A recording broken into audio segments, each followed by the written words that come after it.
Welcome back, Red Spotters. I'm your host today, Alexis J. Soto, and I'm joined by Mr. David Francisco, all the way from Pisana, the forbidden, the forest of Pisana. David, how are things over there? Pretty good. It's cold. Oh, well, yeah, it's pretty cold this time of year. The end of the year. This will be David's last podcast of 2019. And in general, we'll be discussing the year in movies, some of our favorites, some of our least favorites, then also some films that we hadn't actually had the chance to talk about. So many movies, and I wished we had gotten to more of them this month, but we kind of just fell behind with the holidays, which are always kind of a hurdle to get over. And but I think in general we'll get into more of them as January comes across and we have the beginning of award season, which is always an emotional time for us here on Red Spotlight, for better or for worse. But today the bulk of the show will be dedicated to, or at least the beginning of the show will be dedicated to yet another promised show about Star Wars and the Rise of Skywalker. David is here to give his thoughts on the movie, which he has yet to do so. And we're all waiting with bated breaths. This is episode number 206. And I find myself in the space of having to talk about this movie yet again. David, you've listened to the previous podcast with Peter. Yeah. And I feel at some point maybe I should apologize to the audience that we didn't actually get into the details of the movie until like an hour in. We really just kind of like, there was a long list of things we kind of had to get off our conscience before we actually got into the movie. Well, I mean, it's understandable though, because a lot of the disappointment of this movie wasn't really about the movie itself. It's more of just the creation of it and how it came to be this specific movie. Yeah. So, I mean, I think it's understandable. I mean, I'm glad you feel that way, but I think a lot of people really do feel that way as well. You know, it's the movie. Any discussion of this movie almost can't be separated by how it was made. Mm-hmm. And especially all of the circus that surrounded the film. You know, after the Last Jedi fiasco and the failure of Solo, and everybody, you know, just like it seems nobody is happy anymore with Kathleen Kennedy's leadership, and no one really knows what's next for Star Wars. And unfortunately for a lot of people, after seeing this particular film, Episode 9, next to no one really cares. There have been some people who I've seen on film Twitter say that, you know what, the Episode 9 is exactly what I needed because I never want to see a Star Wars movie ever again. And I'm not sure they meant that in a positive way. I'll say something that... before we begin on this talk of the Rise of Skywalker, it would have been a perfect year in film if this episode 9 was just about everything we all would have hoped and wanted it to be. And you know, I've made my feelings in the movie pretty clear, but you know, I am a Star Wars fan at heart. I have a Star Wars movie playing behind me again, as I usually do. In these podcasts, and it legitimately sucks. It hurts me having to say these horrible negative things about a Star Wars movie. The Force Awakens is far from objectively great, but I love that film and I defend it to this day. And I'll never forget what that movie made me feel like and what that movie gave me. And even more so with Last Jedi. And these were, I mean, we had this wonderful world who we would never dream back into our lives again. And unfortunately, it's not the case for most people, it seems, but at least in our group of friends here on Red Spotlight, we've all appreciated and cherished, really, these new films. This latest film, not so much, but we're kind of one of the rare groups left that really, really, really likes these new movies, and more to the point, really likes these new characters.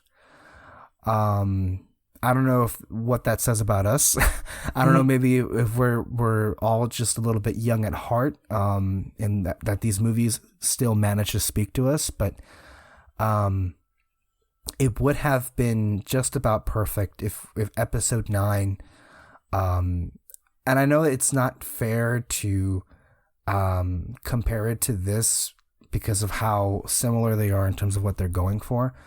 But, you know, in the best case scenario of Star Wars Episode 9, this movie should have made me feel like Endgame made me feel. Not like in the sense that it had to be the same movie, but I mean that what Endgame is just about my most emotional experience in a movie theater of my life. Because it made me just so happy and so emotionally happy. It made me cry. It made me laugh. It did everything that I wanted it to do, and it sended things off to the point where I don't need any other Marvel movie. I'll go watch them, but to me, Endgame was the capping off of this wonderful era. Now, not every finale of a series can be great, and in 2019, it seems that we've had quite a number of things that failed at the very end. Most among them is Game of Thrones. So it's very difficult to, it seems anyway, pull off a finale, and many of them don't work off that well. But I think, for me, the biggest disappointment in the Rise of Skywalker, and there are plenty of them, but the one that I feel is the most disappointment is that it just, it wasn't a satisfying finale, not nearly the finale that I hoped it would have been. And yeah, to me, Star Wars is something that's never going to be gone from my life, no matter how bad or good the movies are. I'm kind of in two camps, and my headcanon is similar to Peter's, but at the exact same time, like him, I do enjoy just about everything Star Wars. Just about everything Star Wars.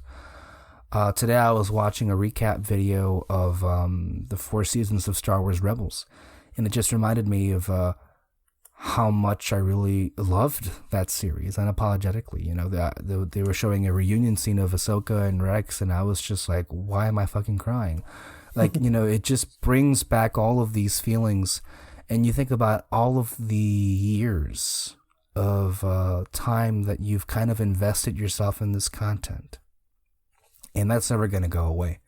So I can't, it sucks so much that I can't say that Skywalker is not among my favorite films of the year, because otherwise it would be, because a Star Wars movie is just about practically guaranteed to be among my favorite movies of the year, and I can't say that this year.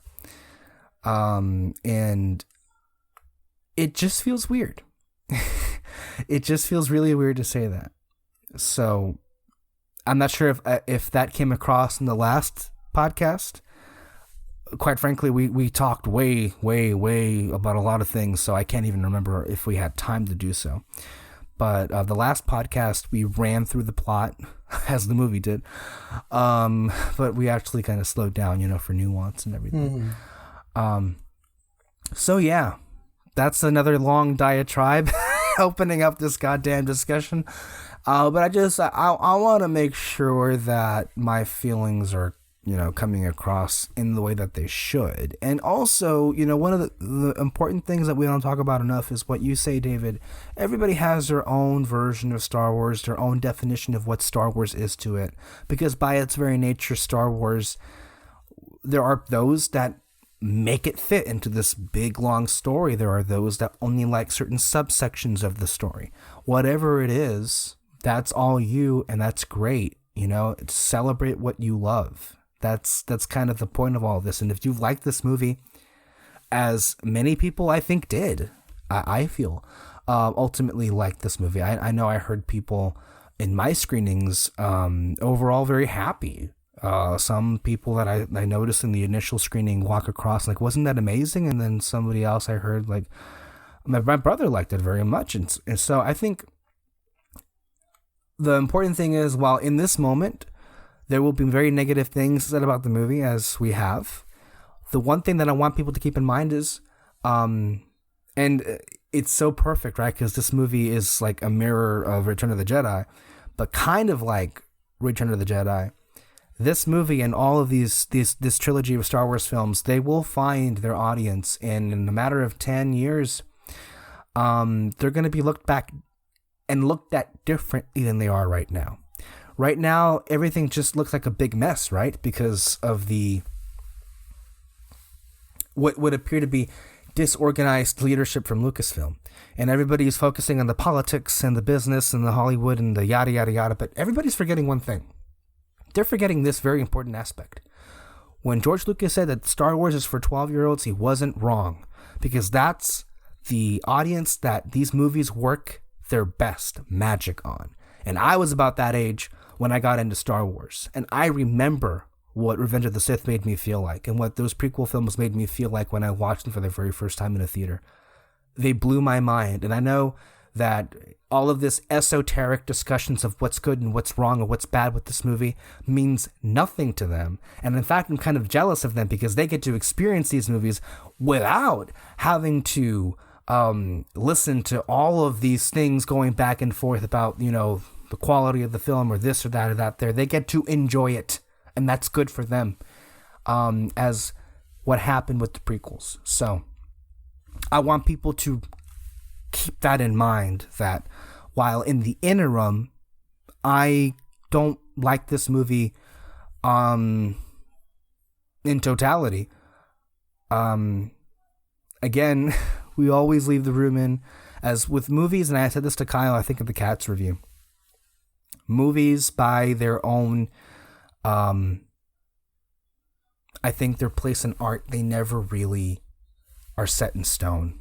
They age, and some movies age well, and others don't. And there's never really a final bullet on what this movie ended up being and what it didn't. It always changes as with time. And I think that's what makes movies just endlessly fascinating for me, is that nothing really stays the same. It's not static. It changes as we go along. So, okay, that's my say. David, you've been here listening. Yeah. To all of this. To the original question that I asked you is, how would you like to start talking about this movie? I'll bring up the part where you said this is for kids. You're absolutely right. The second time watching it, there was this kid close to like the front row, and he was cheering for most of the movie.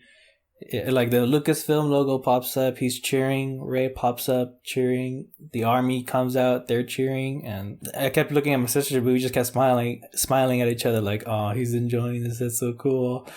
It was a good time. For me, I'm pretty disappointed by this movie. Might I say, I want to clarify this though. I feel that you came out the most positive on this movie. Yes, and yet you're saying you're very disappointed. Yes. So, in the last podcast, I said, JJ is a good director. I know he's gonna give me something like visually awesome, and that's what I wanted from this movie, and I got that. Yeah. There's a bunch of great shots. Even like in the beginning, like, yeah, you guys said like it just cuts from one scene to the next. But it looks great, doesn't it? It looks awesome. Like when he like freaking moonwalks when Kylo like just moonwalks and stabs this freaking alien in the back. That looked awesome. And then I did like the fade in, or like you see the holocron. I forgot the name of it. And it's a fucking holocron. Yeah. Fuck it. It is. You have one, right? You have a Sith holocron, don't you? Yeah. Your sister went to Galaxy's Edge. She traveled all the way to Batu. Can you believe that? At the Black Spire outpost. And she brought back a Sith holocron for you. Which it's called the Wayfinder, but who gives a shit? I mean, really. I like that cut, or like that fade in of like you see the Wayfinder and like the dot, and then it just fades into his ship and he's in space. Like I thought that was really cool. Yeah. And then I love that. And then that shot where where Rey's in the ship when she steals back the knife and Chewbacca stuff, and like you see the Millennium Falcon just pop up and like goes over her. You know what I mean? When it like blows everyone away. I saw that in the trailer and I was like, oh my god, that looks awesome. So yeah, it's just I got what I wanted from it. That's mostly what I enjoyed from this movie, is just the visual aspect of it. And I do love the characters still, Rey, Poe, and Finn. I thought they were really cool. They were great together. To stop there real quick, I think that's kind of what's a little bit hard for us Star Wars nerds, is that even the bad Star Wars movies, we find a lot of enjoyment in. And that's kind of where we are with this one. It's that there's a lot of disappointing aspects of the movie, but more or less, it is still a Star Wars movie. And you're going to find some kind of aspects of the film that you might find yourself disagreeing with, but still enjoying how it plays out. I'll admit, there were some things in this movie that were pure nostalgia, but they fucking worked on me because I'm a Star Wars bitch. I mean, what can I tell you? That's, and that's just kind of how we have to be honest with that, but yeah, just to be clear. No, same. Like, one of the most disappointing parts was that final shot of Rey and with the twin suns.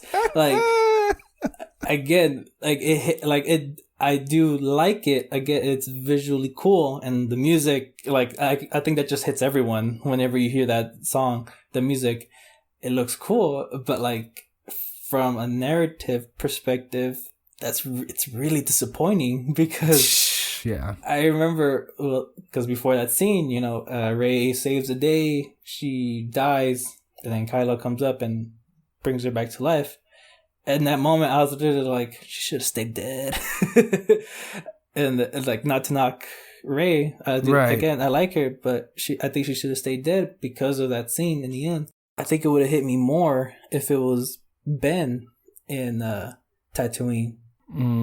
Because, I mean, like, can you think of it narratively how that would work perfectly if it was him? I think it might have been a lot more interesting if he was the one that survived and not her. But if we're going to go straight there, again, just people listening, by the very nature, a lot of spoilers. So that should have been very much obvious to you. You just kind of just gave a big part of it away.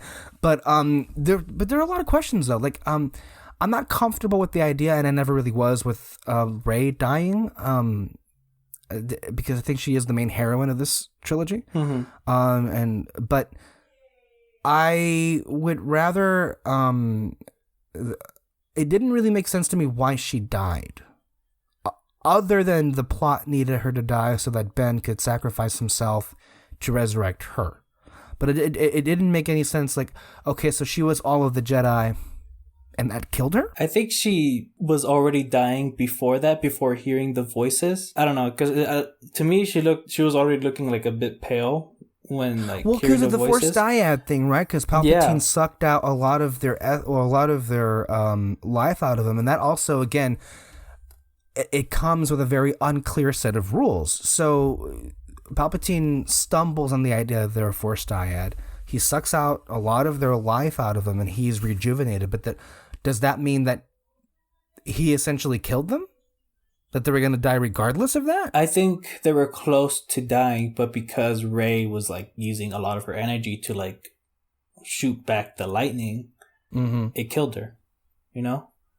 Okay. But because Ben, like, I mean, he wasn't really using much energy. He was just trying to climbing a thing, and it took him a while. So I just think, like, for me, if I were, like, say, with a fly on the wall, I'd be thinking, well, wouldn't, I don't know, the Jedi, I don't know, help her, I don't know, at least not die, since they're all within her.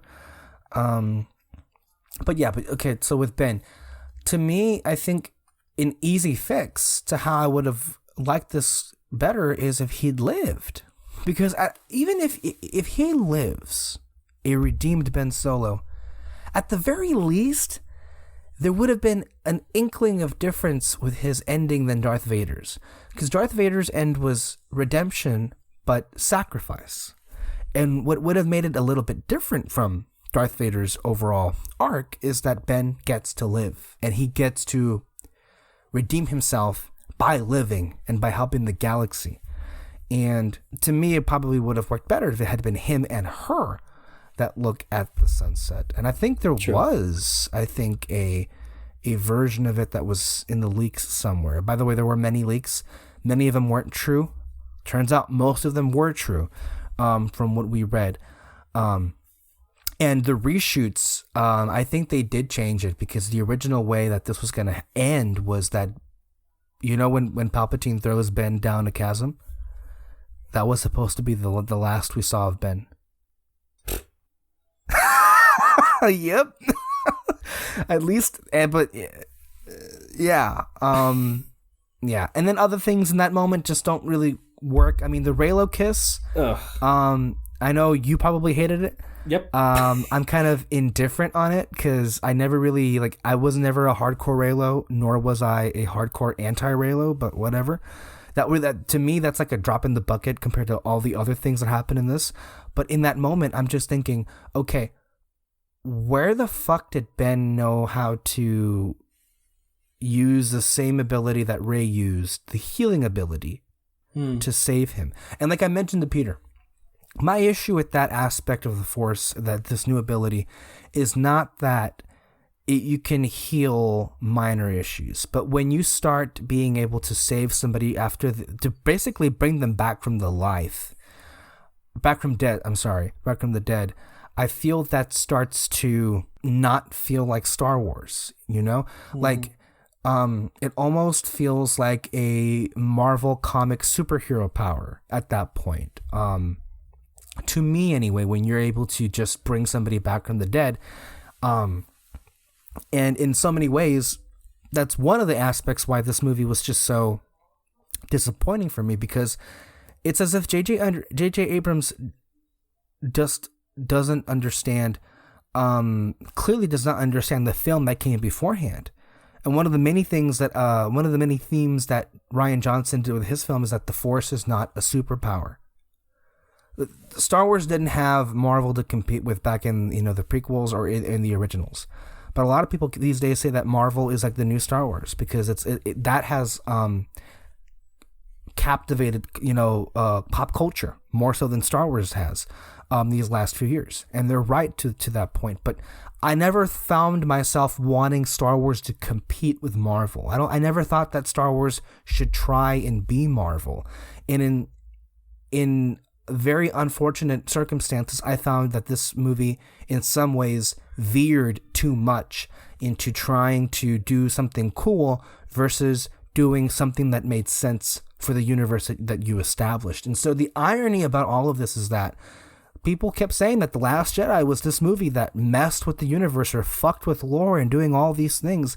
I'm sorry, that couldn't be further from the truth, especially when you look at J.J. Abrams. And I told this, I said to Peter, I don't know what happened with Kathleen Kennedy. I don't know what happened with the Lucasfilm Story Group, because from what I've come to find out all these days later from multiple sources, is that either J.J. Abrams was not told, or he just flat out ignored the quote-unquote established canon. For people who care about the novels and the comic books and all this other stuff, there are many things in this film that contradict what's been established. Leia being trained by Luke was nowhere. That in Bloodline, the Leia novel that takes place before Force Awakens, the only mention of that was that Leia chose not to do that, not to be a Jedi, because she felt that she'd be more of use as a senator in the New Republic. Poe Dameron's parents were in the rebellion. They fought at the Battle of Endor. They fucked literally the night of with each other. I mean, on the Battle of Endor, and that's when Poe was conceived. That's in the actual, I think, comic or whatever. Poe's history is in the rebellion, not smuggling. So those are just two examples of things that if you're that person who was mad at Last Jedi for your assumed rejection of canon, where are those people now? Where are those people with this movie? This movie did the thing that you didn't like. It messed with the lore. The Sith, I can't even tell you what the Sith are anymore after this movie. What is that even like? I'm sure there are going to be some interesting stories that come out of this now. How Palpatine came back, what happened with the Sith between episode 6 and where we are with episode 9 and all of that. I'm sure there are fascinating, perhaps even interesting tales that could be told as a result of that. But the reason why I think these issues are more prevalent in this movie is because this movie focuses entirely on those things. When J.J. Abrams sets up a movie that is designed to answer as many questions as possible, and yet you're left with even more questions than you had before, I feel that's a failure in the highest regard if that's what you were going for. And the plot, the narrative, and the dialogue is all consumed with pushing the plot forward. And there aren't as many spaces for this movie to have any kind of what's the word I'm looking for that we look for in movies? Oh yes, substance. What is this movie about? The Last Jedi had so much to say. Kylo Ren's arc in this trilogy was a rejection of the past, or maybe he was the embodiment of the sins of the past coming back to haunt them. You know, like you thought it was over, it wasn't over. And Kylo Ren is the living embodiment of the mistakes of both the Jedi and the Sith. There could have been so many interesting ways that Kylo Ren, like one thing that came across my mind is how funny would it have been? Think about all the marketing in your mind for this movie. We get to the first scene with Kylo Ren and Palpatine.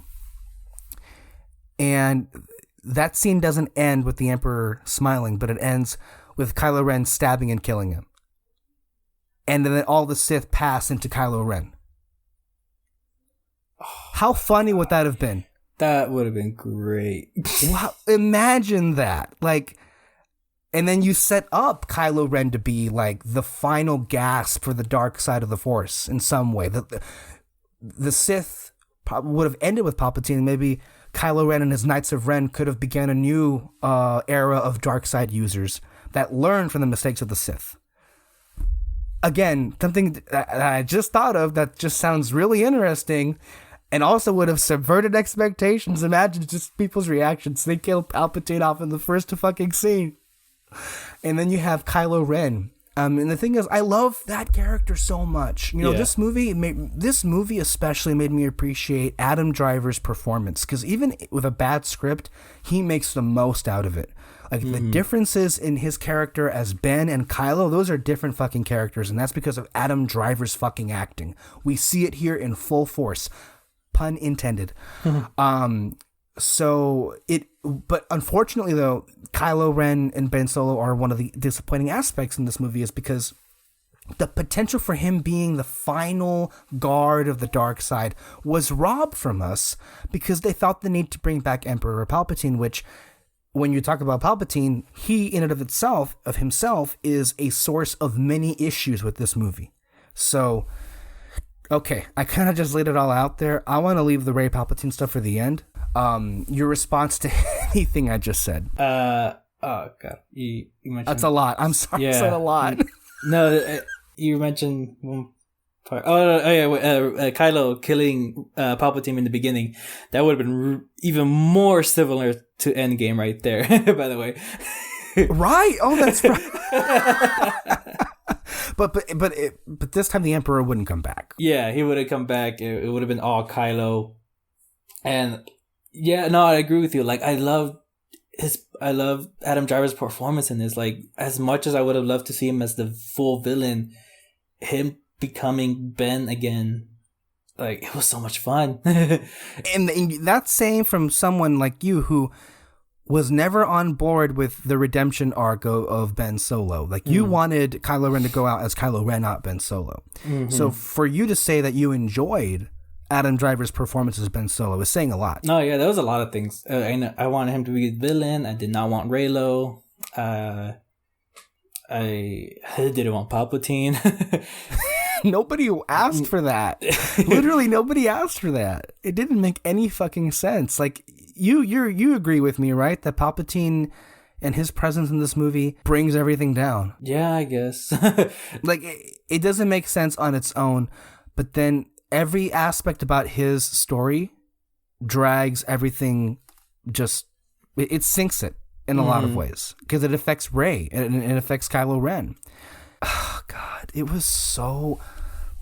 I'm just thinking of other ways you could have had Palpatine. If you wanted to have Palpatine, you could have been like the literal devil on Kylo Ren's shoulder, like a spirit of Palpatine be in the movie. Like that could have been so much better, right? Like, oh, and I didn't want the whole Rise of Palpatine story thing. I just remembered that. I forgot that she was Palpatine's granddaughter. You're a Palpatine. It's because you're a Palpatine. Every time anybody says that in this movie, I have to just, oh my God. Like, you people, like, who was on set and thought, yeah, that doesn't sound goofy at all. You're a Palpatine. Oh my God. I'm sorry. I'm going to let you just steer the wheel here. I mean, again, it goes back to the ending where she's in Tatooine. Now, with her being there, it makes no sense. Like, she has no connection to Tatooine. But if she went back to Jakku, you know, I liked it when she buried Luke and Leia's lightsaber, because I kind of like the idea of someone from nowhere is going to find this and make their own story, you know? And that's why she shouldn't have been a Palpatine, because she was a nobody and she became a hero. That would have been 10 times better. Yeah. That would have been a great haircut. Or going back to Jakku and using these legacy lightsabers in the hope that anyone could take up the mantle and use that saber. Oh my God. How are we writing a better movie as we're talking through this? Like, this just works better. Yeah, let me tell you why I still wish it was Ben in Tatooine. Because, okay, so again, I said I don't like that he was redeemed. But since he was, this would have been the perfect ending to his arc. He goes back to Tatooine, where Luke was raised there. That was his origin story. I think that would have some significance, having his nephew there. Then he buries the lightsaber. Not only does it mean that someone from nowhere is going to find it and make their own story, but it also means that he's letting go of Luke's or Anakin's lightsaber, which is what he really wanted in The Force Awakens. That is him letting go of the past, not killing it. Which is really his problem. Yeah, which is like his main problem. And I think that would have been a perfect ending to his arc, because he now knows what he did was wrong. And then when he sees Luke and Leia's Force Ghost there, and he finally, we never really knew his last name really. Like, is he Ben Solo? Is he Ben Organa? Since it's called The Rise of Skywalker, he probably would have chosen Ben Skywalker, which is kind of also him going to Tatooine. I think that's also a way of him forgiving Luke for like what he almost did to him. I don't know. It's just, that's why it's so disappointing. And then just, again, having the son of Leia and Han in, like, showing him in the twin suns in the distance, like, with that music, that would have hit me. I think that would have hit me so much. It's hitting me right now because it works so much better, and I'm just imagining it. Mm-hmm. When you think about it, like, because what essentially happened in this trilogy, not that it was, let's go with your ending, right, for a second. And let's say we keep intact what it took. It took literally Han, Luke, and Leia sacrificing themselves to get Ben back. Because really that's what happened. In The Force Awakens, essentially Han sacrificed himself. It didn't work out though. That was the first wave. Luke inadvertently died because of him stopping Kylo Ren from killing the rebellion. And then in this movie, Leia used whatever she had left to reach her son, one final time. And when you think about it, on paper, wow, like it's a little bit of it's Darth Vader's arc, but this time oh my God, was it so much harder, at least anyway, to bring back Ben from the dark in that way. And if we went with your ending, holy shit, the payoff would have been so satisfying. Yeah. Oh God. Oh Jesus Christ. The things that this could have been. And we're just talking about. Oh my God, it's getting me. Oh God. I keep hearing alternate stories, and it's so good. And what I like about people's alternate stories that the movie's the exact same thing. It's just tiny tweaks. Like that scene with Han and Kylo Ren. You know, he's seeing his dad. Someone said that what that should have been Leia force projecting Han to kind of get him back to the good side. And that's how she dies. Yeah, and there's a lot of interesting things that have yet to be explored in a little bit with Star Wars, right? Because I know that Yoda says this line in the end of Revenge of the Sith when he's talking to Obi-Wan about Qui-Gon. And he said that he's returned from the netherworld of the Force. What does that mean exactly? Because that seems to allude to some kind of an afterlife. But as we saw in Clone Wars, as some of the Jedi were adamant, is no one can retain their individuality, their consciousness after death. We die, and our essence becomes one with the Force. That's the cycle that happens. Until we know that certain Jedi, if they're chosen, quote unquote, by the Force, if you will, they can learn to preserve their consciousness and become and project themselves as Force ghosts. But is there, and this has not been touched on at all, is there such a thing as, like when they say the netherworld of the Force? Because if you become one with the Force, that would mean that Leia as a Force ghost would have the ability, as you say, to bring back Han for this moment, to be the last, to be Han after he died. In a way, I don't know. I'm just kind of just thinking of things of how it could have worked, right? And how you're saying it, because of what, established lore and canon, which is, to me, at least anyway, interesting. But yes, that would have worked better. I wonder, though, how differently it would have been if Carrie Fisher had still been alive, though. Like they were working with such limited material.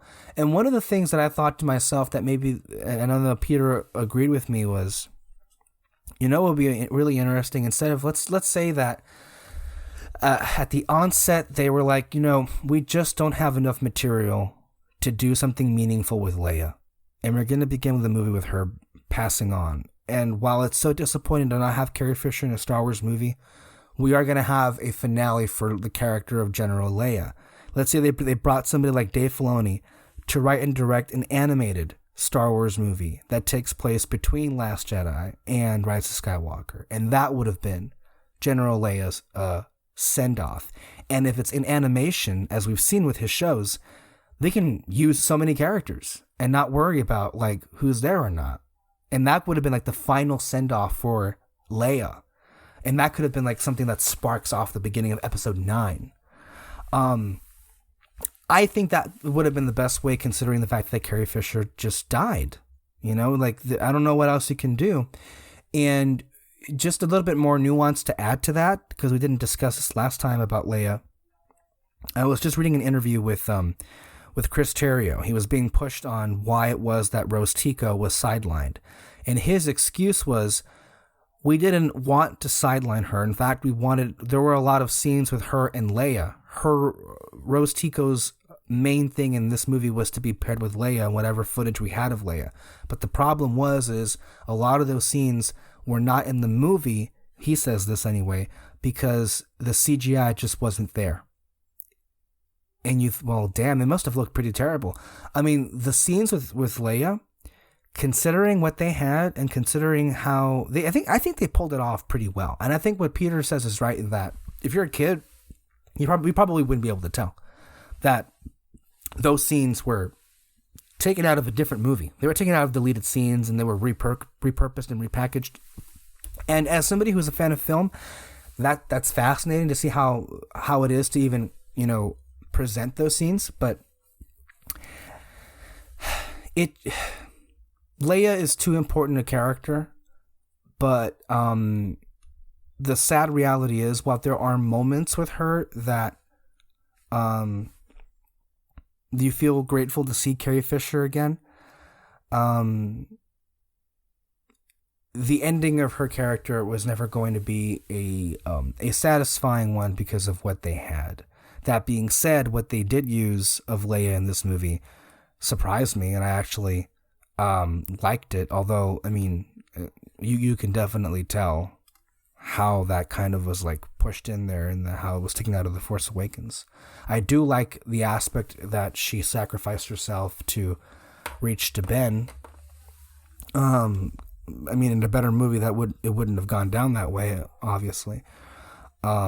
But we could have had the film open with everyone with Poe, just him having all this weight placed on his shoulders as the new leader of the rebellion. Rey at a loss; she has no one left with her of her original heroes. Kylo Ren could have been just so beyond insane with his mother having died. Like, just think about the starting positions of these characters if you begin with Leia having passed on.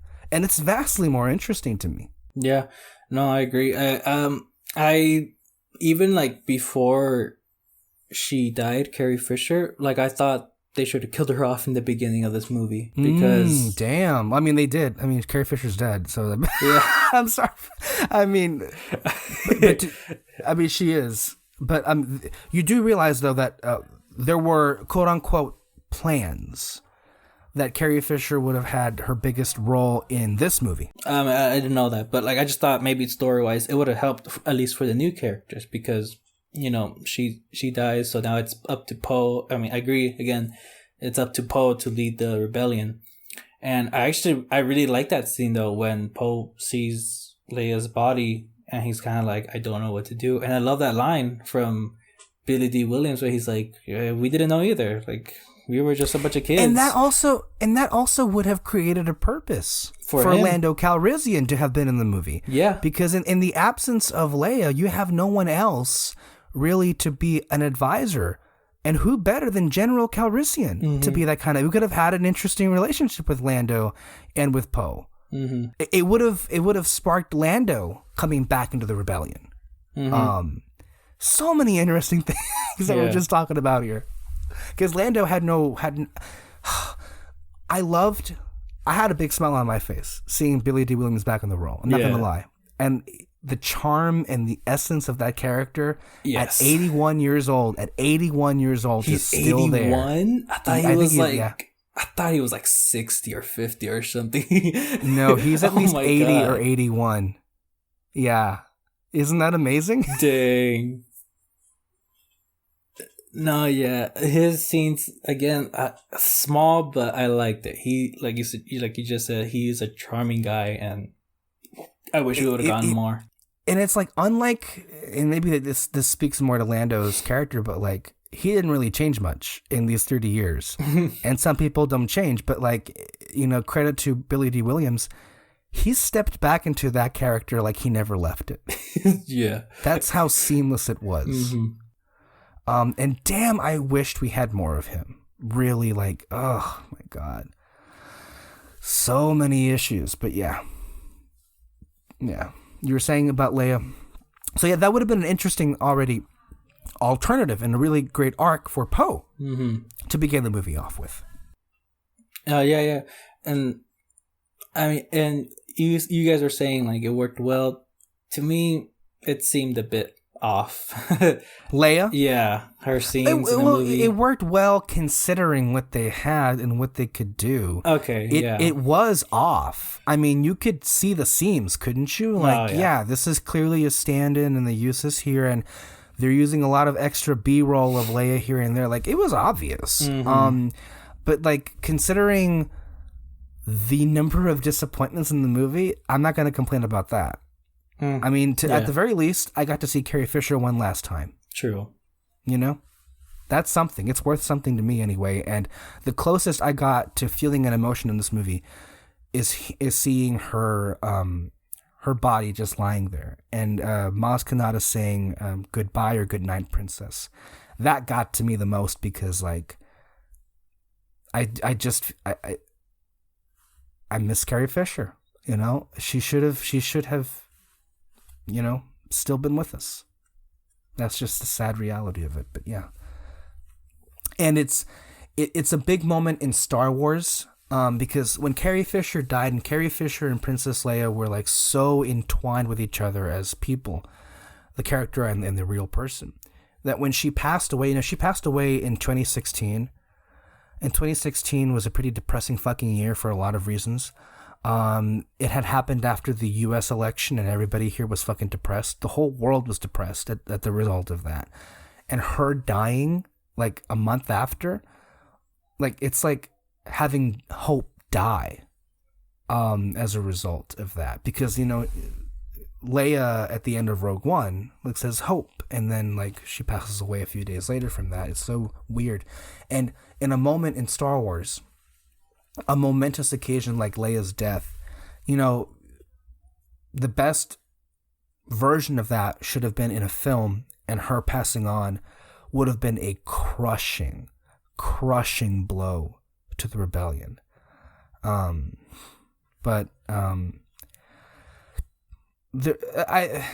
For logistical reasons, it was never going to happen that way because of her passing, and then also the story didn't even end up being that. So the sad reality is, even if Carrie Fisher had been alive, considering how everything else in this movie went, who fucking knows?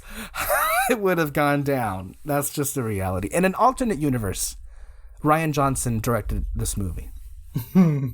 I wish I lived in that universe. Yeah. Oh, let's talk about Luke. I actually like the scenes. I know you guys were saying a lot about it, but I mean, that line, the first line he says, the whole, this weapon should be treated with more respect. I thought that was, out of all the things JJ did to kind of like forget Last Jedi, that was the only one that I kind of thought, okay, this was a joke. This wasn't like a diss on Last Jedi, because it is pretty funny, like him grabbing him grabbing it and being like, you gotta treat it with more respect, and especially because later on, when Rey says like, I'm gonna stay here like you did, and he goes, I was wrong. Like, you know, it's a bit of growth with him from The Last Jedi, that he knew he was wrong for what he did. Right. Which that's the arc that Ryan wanted it to have. Like, he realizes that Luke realized he was wrong by the end of the movie. Yeah. Last Jedi, which is by design. So while it can feel like a dig at it, it really is just a continuation of what happened. Like, the only continuation of what happened in the last movie. The only continuation. You know? Yeah. Except they can't leave well enough alone, and they have to throw in the fact that he and Leia knew that she was a Palpatine. Yeah, that part. Yeah, that part's kind of dumb. I don't know. Just like, how did they know? Like, did they take a DNA test? How would they know? How would they know? Why would he train her? I think that what they're trying to imply is that Luke didn't want to train her initially because he knew she was a Palpatine. I didn't even get that. But that's not what happened. Did you not see Episode 8? Yeah. Hello? That's not what happened. And then to retroactively say that Leia and Luke knew makes them look like fucking hypocrites. It makes them look like hypocrites because they were lied to who their parents were their entire lives growing up. Like, if anybody would fucking understand how hard it is to, have all that. Anyway, it's a lot. It's a lot. And that, but as far as like, look, to me, the way that I took that sequence is that I didn't care for the dialogue that Mark Hamill had. I think my biggest issue is that he looked like he didn't want to be there.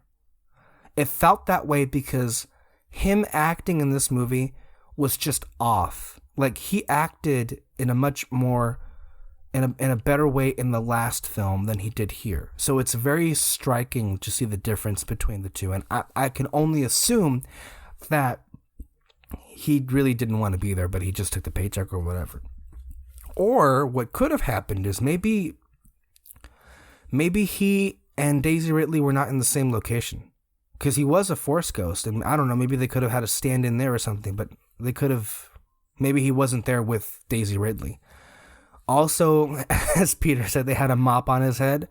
Holy shit, that did not look good. But I didn't hate it. The part that I actually liked about it, and I know a lot of people hate this part, but like I said, I'm a Star Wars bitch, and this is one of the things that actually worked on me, was him raising his X-wing out of the water and giving it to Rey.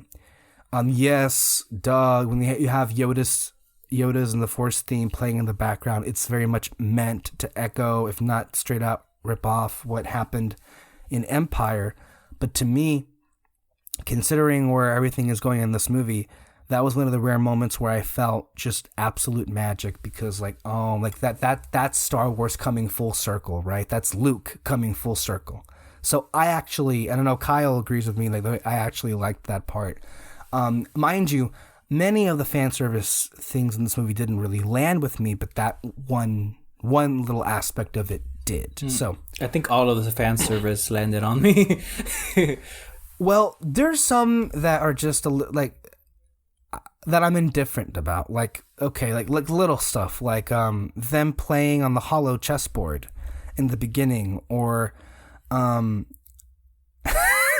fucking Maz Kanata handing Chewbacca a medal.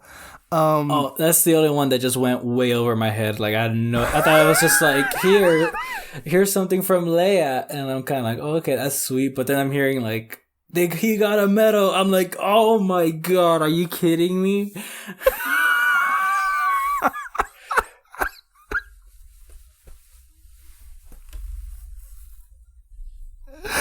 Oh my god, it's just ridiculous.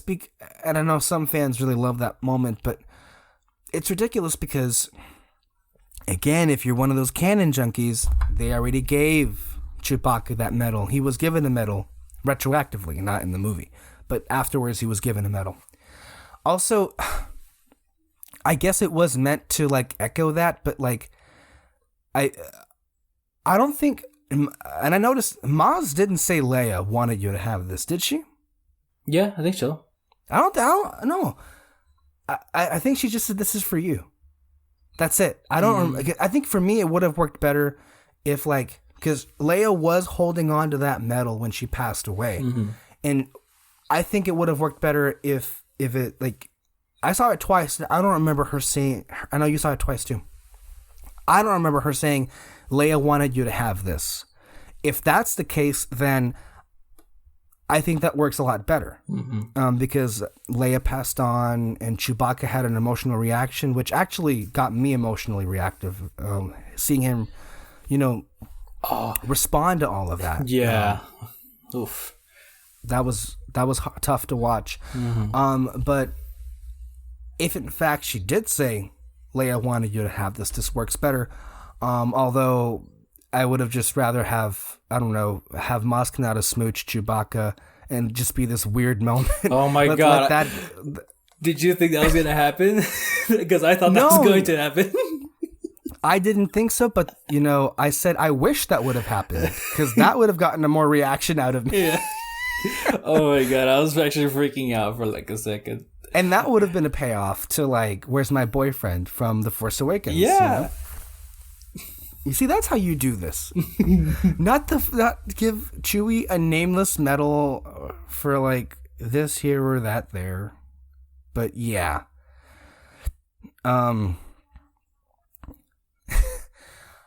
So yeah. I love how in every aspect of this we're just thinking of ways it could have worked better in the same narrative. At this point, we're not even getting into like the big major like shifts in this. Oh, here's the thing about Hux.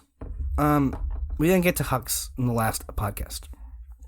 I like that character because he's like hilariously evil. Like, I love especially what Rian Johnson did with that character. He made him the butt of the joke. Like, he turned him into a full-blown comic relief, like, I guess just kind of incompetent General Hux.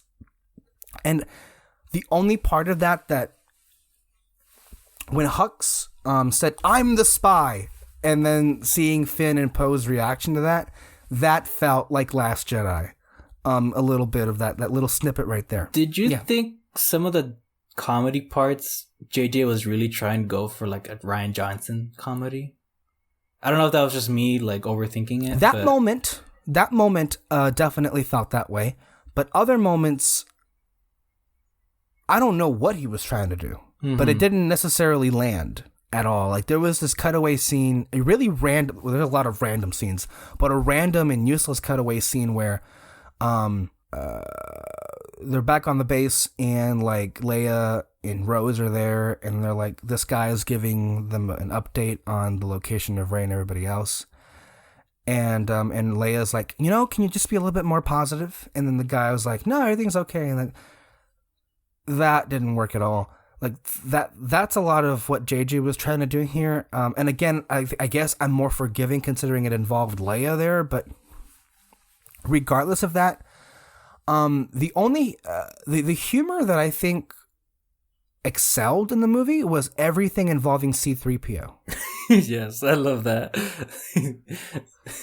He was, oh my god, like, damn, like, to me, like, he's one of the reasons why I would go back and watch this movie, is to just see C-3PO. Like, they gave a lot of lines to Anthony Daniels, and I'm thankful for, like, he really milked it, and I think it worked off really. It was endearing and it was sweet and just plain out hilarious. I know that one of the things that sticks out when they're on Pasana and they're being chased away by the stormtroopers, and in a single breath, C-3PO was like, "Excellent job, sir," and then more troopers come and like, "Terrible job, sir." Like, just like he's really going meta C-3PO in a way. Like I loved that. I like the part where it's like, "You didn't call my name, sir, but I'm okay." Oh, that's right. That's true.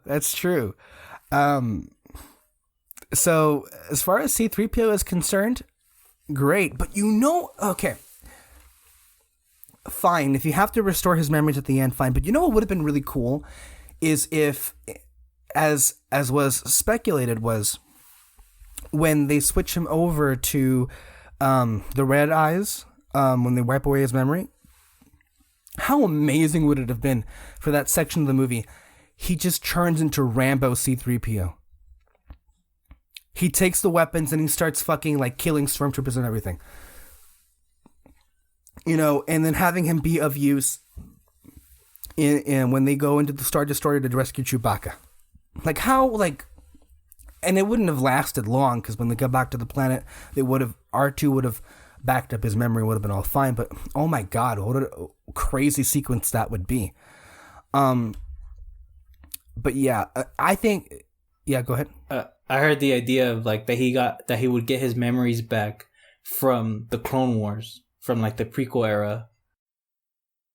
I'm a little bit confused on that, because you would think that at some point R2, after the events of Episode 6, would just go ahead and do that. Because R2 his memory has never been erased. He's the only character in the entire Star Wars universe that literally has been there from the beginning. And he's seen all of it. So you'd think that at some point R2 would have, especially since Leia and Luke themselves learned about their parents. They learned about Anakin and Padme and the fall of the Republic. You'd think that at some point they'd realize that, wait a minute, C-3PO and R2, you were with our parents?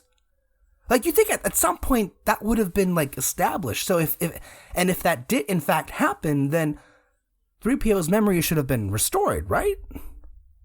Because it's never really mentioned, it's never really addressed, but I just assume that along the way, by the time we get to episode 7, his full memories are restored.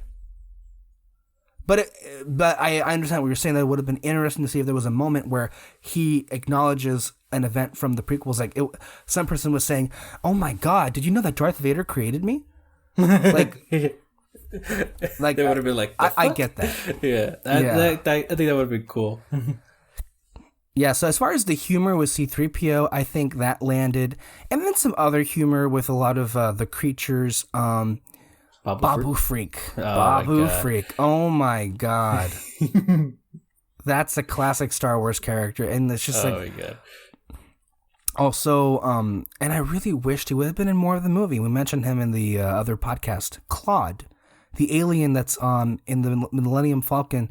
In the first sequence, the big slug creature. Yeah. So yeah. Mm-hmm. But what other humor? What didn't land for you as far as humor is concerned? Humor? I mean, actually, like it's been a while. It's been a while already. So whatever didn't land, I probably forgot by now. But let's talk about Finn. So people are having issues with Finn. For one, people seemingly didn't comprehend the character arc that he had in The Last Jedi. First and foremost. Second of all, there's a lot going on with that character, but this movie acts as if it's irrelevant. Like, internally, there's things going on with Finn. Like, Finn loves Rey deep down. And also, he's finding out for the first time that he's Force sensitive. Which is interesting because everything we've known about Force sensitive beings is, well, everything in the prequels. But then again, that's questionable, right? But everything in the prequels tells us that children are Force sensitive without realizing it. There was a passage in the Ahsoka novel where it's a memory of R2-D2's. He's with baby Leia, and she's able to levitate something using the Force as an infant. So we do know that in most cases, infants can use the Force and not realize it.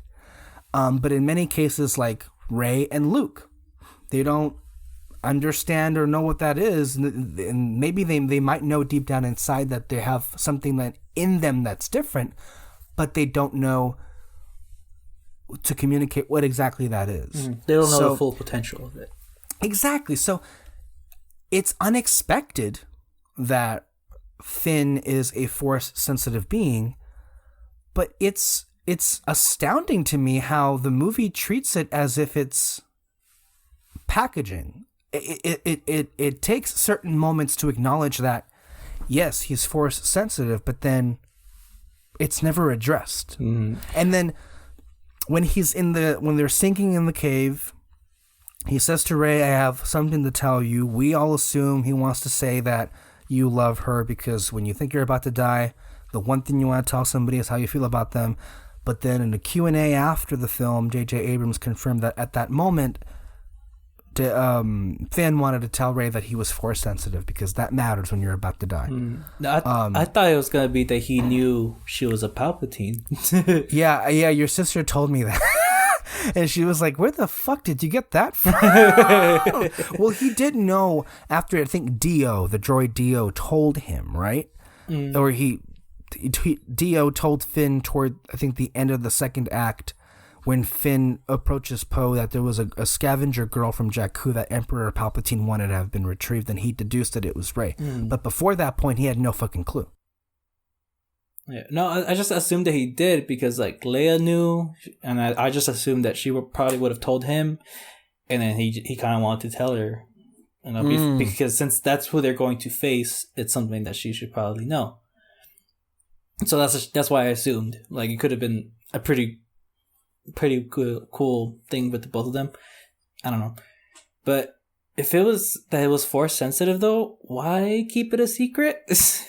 Like, I think that would have been cool. Why do nothing with it? Yeah, like why not be like, hey Rey, I'm Force sensitive. Can you train me? And she would have been like, heck yeah, let's make lightsabers. Here's another alternative. We could have begun the movie with Poe being, because look, this movie already throws things out of nowhere, like the Emperor being back. So we could have had something like, oh yeah, Finn is Force sensitive now. What an amazing, don't even put that in the fucking crawl. We begin the movie, and Finn is just an established Force user now, and he's learning, and Rey is also showing him, okay, in my version, let's just say we have Mark Hamill come back as a Force ghost because we can't use Leia because she's dead. Mm-hmm. And she's showing, and let's say he's training Rey and Finn. And Finn, for the moment, has the legacy lightsaber, and Rey gets to use her awesome new yellow staff lightsaber. Mm-hmm. I would have loved for this movie if she had her yellow lightsaber throughout. You know, they should have skipped that training montage in the beginning and just started off with her making it. Because that's sort of like the end of someone's training, right? Of a Jedi training. Yeah. Like, obviously they have to like teach someone to like become a Jedi Master and all that. But towards the end of their training, they're supposed to make their own. And I think you could have just skipped the whole like training how to use a lightsaber thing, but just have her make her lightsaber, because that's something we've never seen before in the movies, at least. And they missed a lot of things here. But that lightsaber was epic. Oh, it looks so cool. I love the way she turned it on, though, too. Oh, yes. There's no reason for it to have been ignited, but except to show us what it looked like. And also a cool aspect about this that I found out while doing some research on the extended canon. As we know, the only people that we've seen with yellow lightsabers in the Star Wars canon were the Jedi Temple guards. One of the Inquisitors from Star Wars Rebels used to be a Jedi Temple guard, and he used to have a yellow bladed lightsaber. And if you're a Jedi that has the color yellow, it's supposed to exemplify how balanced you are as a warrior and a scholar, I think is what it means. And that's Rey. Really. Because she's the one that's like, you know, she was reading the Jedi texts. She's also teaching herself in that aspect. And she's like also a cunning warrior. So just the missed opportunities we're talking about here. And with Finn, like, imagine the possibilities of what he could have had. Like, the end of The Last Jedi, he was a rebel. We begin this training to be a Jedi. Just like, wow. Just imagine the possibilities there. Oh my God. Tell me what you think of what this film did with Rose Tico. Nothing. They did nothing. Well, I meant how you feel about that. I mean, I was kind of whatever about it, you know. Mm-hmm. I mean, yeah, I would have liked to seen her with the group and all that. Like, it would have been so much fun, so much quips between all of them. But, I mean, it was whatever, you know. I don't think anybody means to imply that she was a better character than any of the big three. But I think it's important to understand that a lot of the vitriol, a lot of the abuse that the actress herself took, and the fact that her role was diminished radically. You know, it's like in The Last Jedi, she had a big role. And in this movie, she appears in 76 seconds. And she's supposed to be the embodiment of what the rebels are. You know, what you could have had done is if Finn begins this film being a Jedi in training, then the mantle falls to Rose as the character that embodies the rebellion, you know, helping Poe. So there are also, you know, other ways we could have used her without even having, I don't even care, honestly, that kiss that she had with Finn. Like, to me, like, okay, whatever, you don't have to address it if you don't want to. Just, and it also just feels like, it just looks bad. Because you could have easily had Kelly Marie Tran go along with them. What would have been the problem with Rose going with them? Yeah, and she's an engineer. She could have helped out with the ship, fix it faster. Exactly. Or come up with some type of weapon to stop the stormtroopers. I don't know. She could have been so much help. She could have been really helpful, actually. Thinking about it now. You think about it. She's also a useful fighter. I mean, it's like, holy shit. Like, yeah, she probably could have been a lot of help. So it's like, why then? And the only answer that they seem to have via Chris Terrio is he says that, well, we needed a character to be with Leia. You had Billy Lord's character there. You had Maz Kanata there. Like, it didn't have to be Rose. But why Rose of all people? It didn't make any sense. You had R2-D2, which, for whatever reason, these movies don't like to use R2 for whatever reason. He got thrown away by BB-8. Although it was cool if you noticed that in the last battle, again, they do nothing with it, but he is R2-D2 is with Poe Dameron and his X-Wing. So I don't know if you noticed that. Because I don't know where the fuck BB-8 was. Where was BB-8? Oh yeah, he was with he was with Finn. Yeah, and Janna.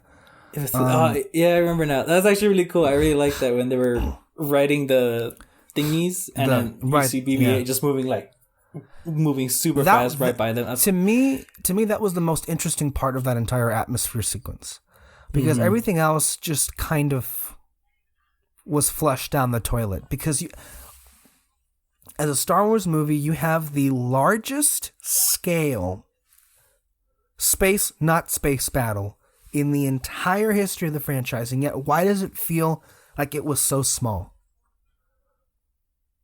I don't remember much of it because there wasn't anything interesting that we got to see except people being blown up and dying or whatever. And of course we have, like, look, this is where it gets ridiculous. In this movie we have two beings come before the Emperor. The Emperor shows the protagonist. He opens up the window and he taunts them because their friends are being blown out of the sky. The Emperor shoots lightning. The lightning is used against him. He blows up. The rebellion wins. And we have sequences of Star Destroyers being blown out of the sky because everybody is rising up all over the galaxy. And we end with a montage of, or a sequence of people celebrating.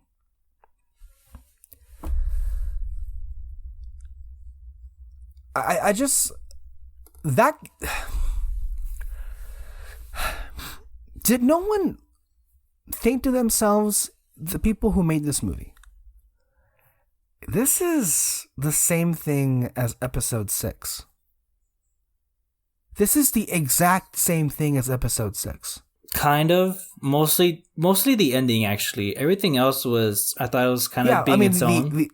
The ending I meant, especially, like that third act, how it goes down and how it ends. Yeah. Is what feels most like Episode 6. And then also the Ben Solo arc, him dying, felt very much like Vader and everything, so...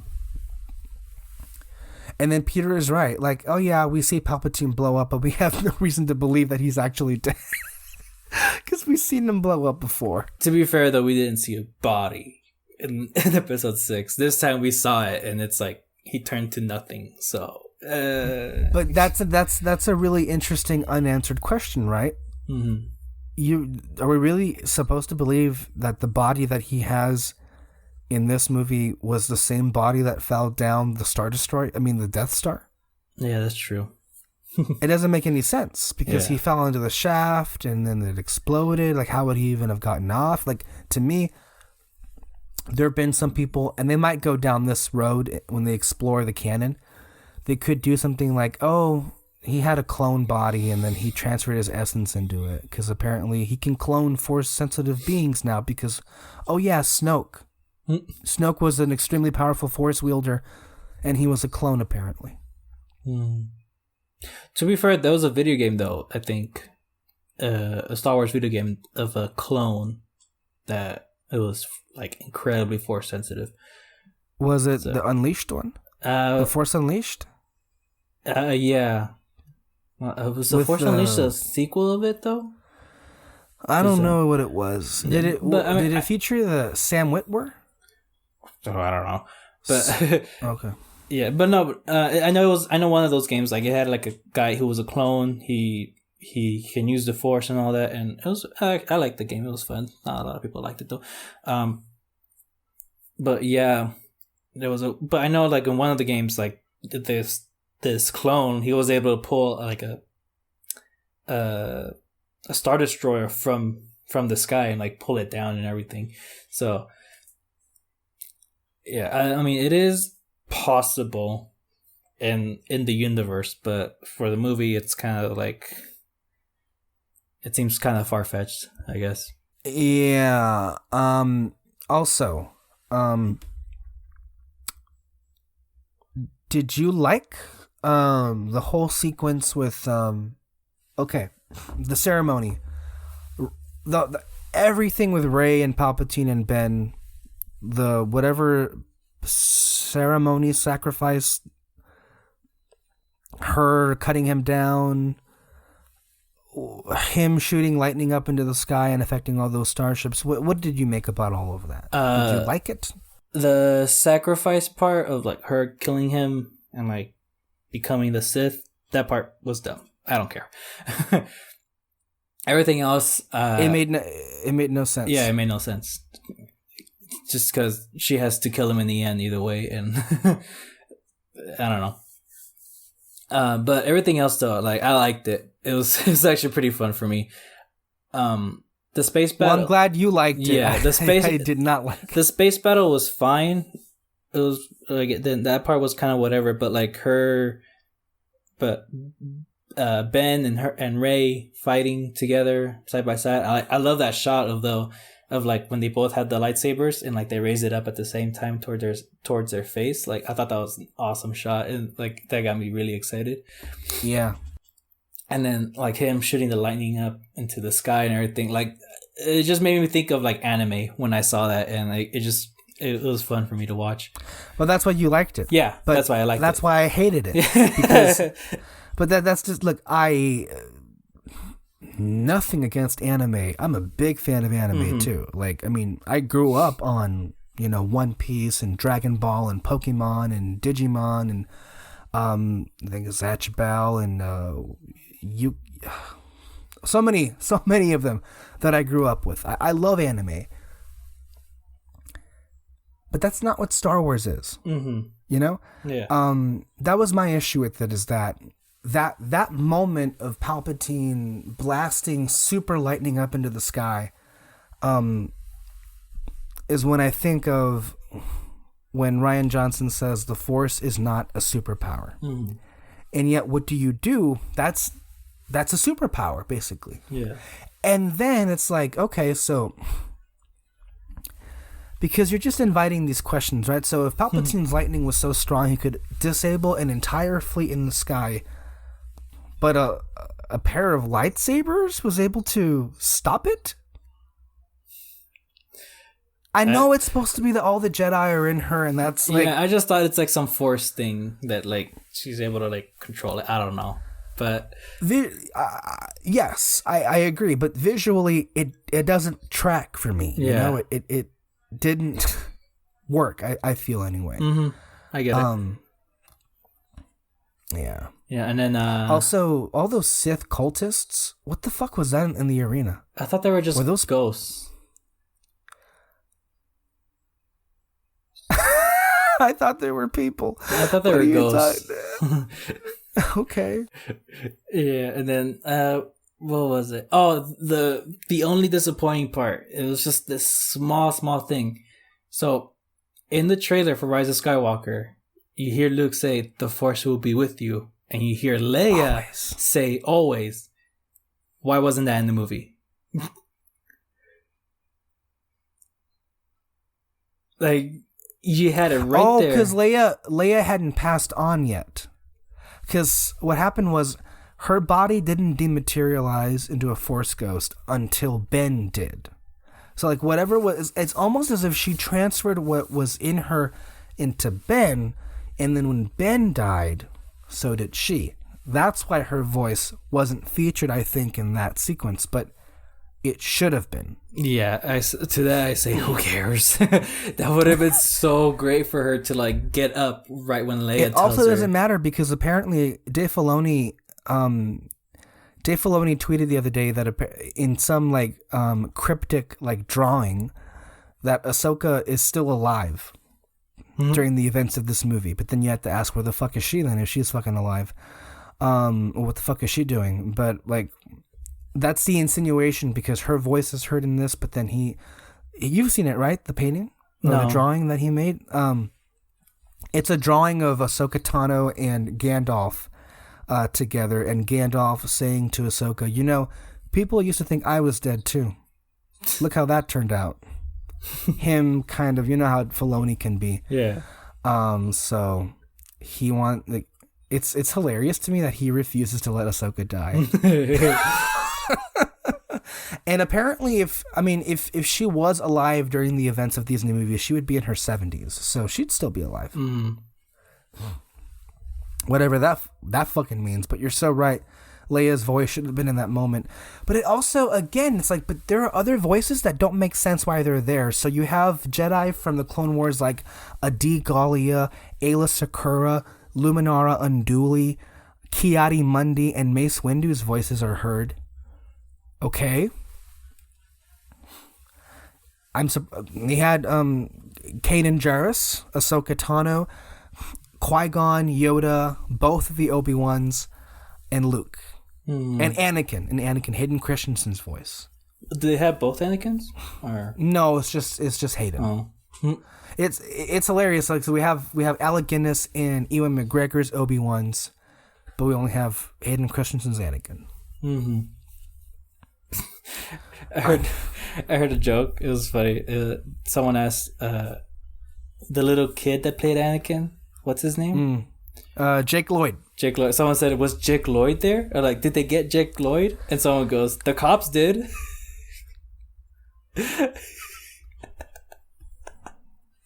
Oh my god, I couldn't believe it.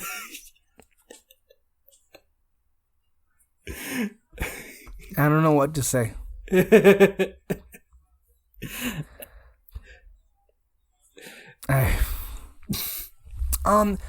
So yeah, I mean, I was underwhelmed with the action sequences on the whole. I don't think they're very memorable. Mm-hmm. And the score is pretty weak.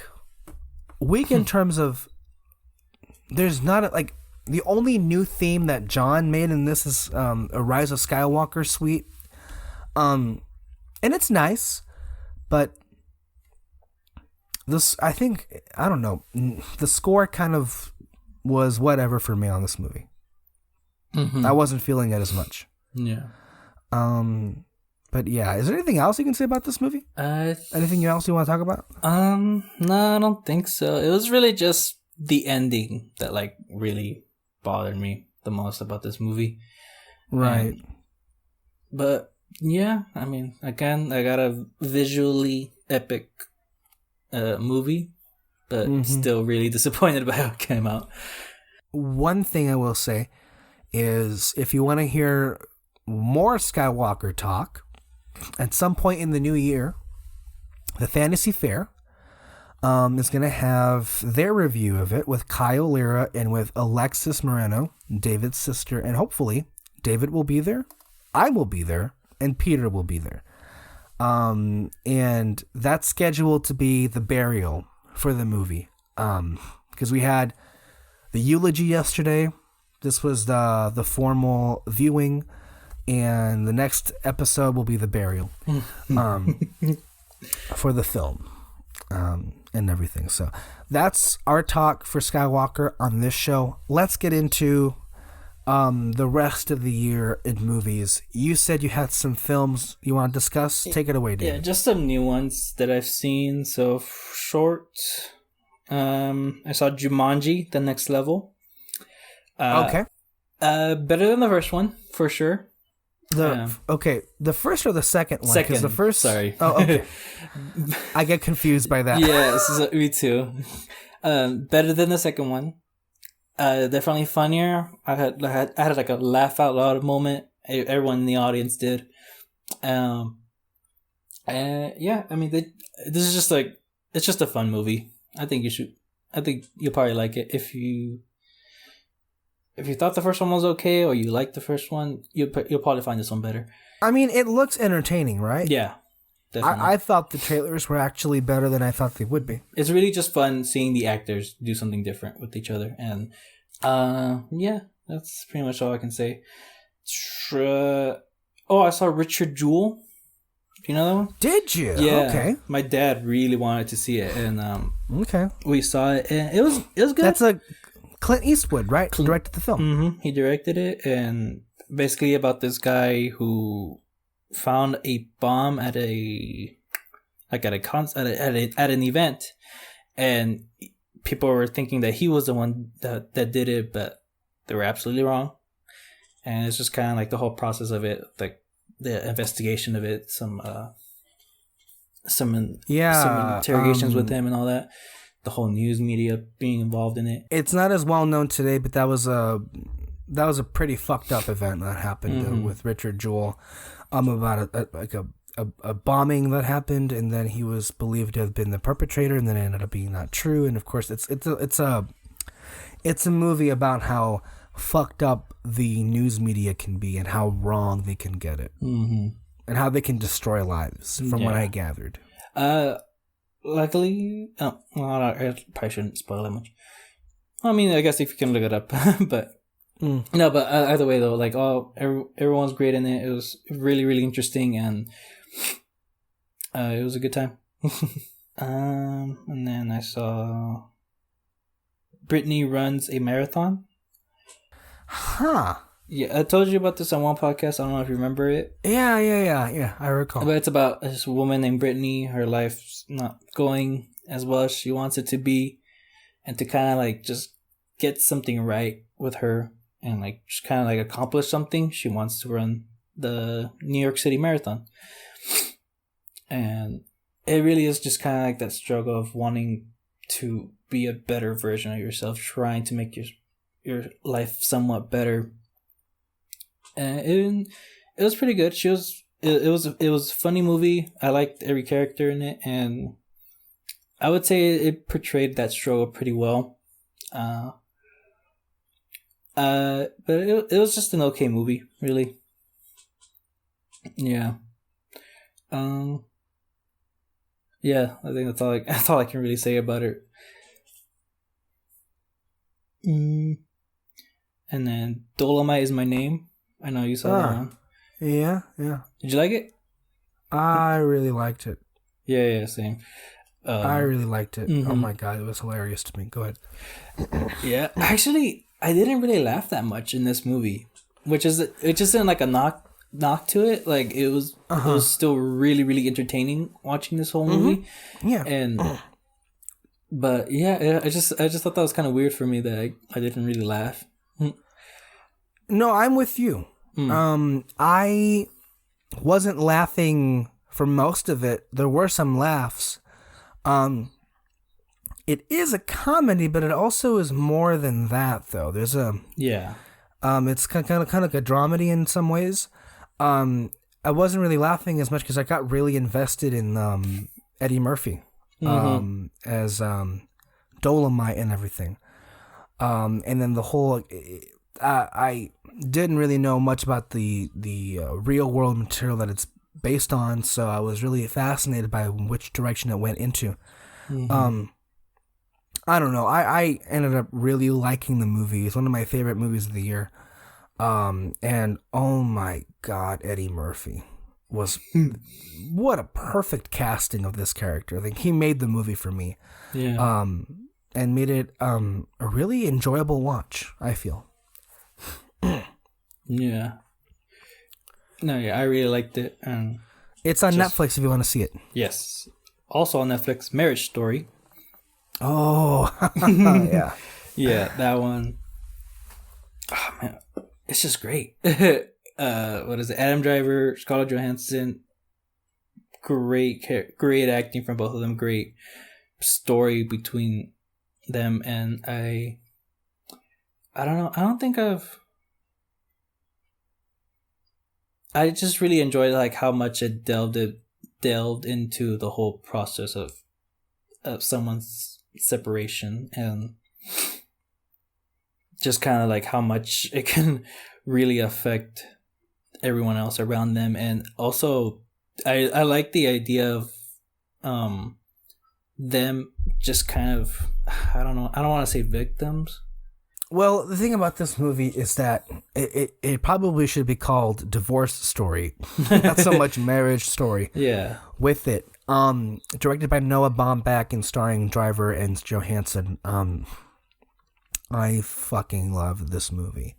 I saw it twice in one night. That's how much I loved it.